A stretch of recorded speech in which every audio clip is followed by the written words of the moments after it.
Okay, now for a quick tour of the cellars, or demi-cave, half cellars if you like. It's a large one here, soon to be cleared, a very large space, pretty reasonable state, the structure of it, big doorways that could be opened into windows or big huge doors, the pressoir, original wine press and the vat for the wine. So a beautiful big barn, and we're not going to be able to go upstairs, but there's a huge, well, equally huge attic space upstairs. Now, moving through the cellars quickly. This one is well, you can see the thickness of the walls, a sort of medieval cellar, magnificent fireplace. I guess this is 16th century, all of this part of the house, and you can really tell by the size of the structure of the woodwork and the size of the fireplace. But you can also see the fireplace has been chopped by this wall, which was put in when they built the levee, the la digue, to keep the feet of the kings and queens who were coming from Paris to escape the great stink. They would come here in the summer to the Loire Valley, to their chateaus, and they didn't want to get their feet wet, so they built the levee against the house. So what would have once been a magnificent stone window, something like you find in the chateaus of this area, has been blocked in, unfortunately. So instead what we have is a rather charming but functional windowless bathroom space. So space for a bidet there, and the toilet's already here, plumbed in on the other side.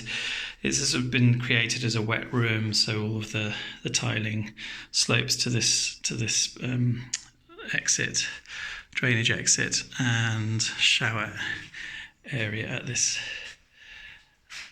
end. And there is air circulation that comes in through the thick walls at this point. And the plumbing has been put in. This is the hot water supply. It's been a bit of a work of fantasy. So that does some heating as well, and supplies the thermostatic radiator shower valve. Okay, so that's the east cellar, and moving through to this small cellar, which is more what I call a utility room. The wall on this side is actually, to that room we've just been in, is not a supporting wall, so it could come down, I think. Likewise, this wall to the main big cellar. There is air circulating here up to the road, so it's not too humid. Water tank for solar thermal here, and water tank for the main house is here. Otherwise, there's no central heating in the property at this stage. Water supply is here, the water control.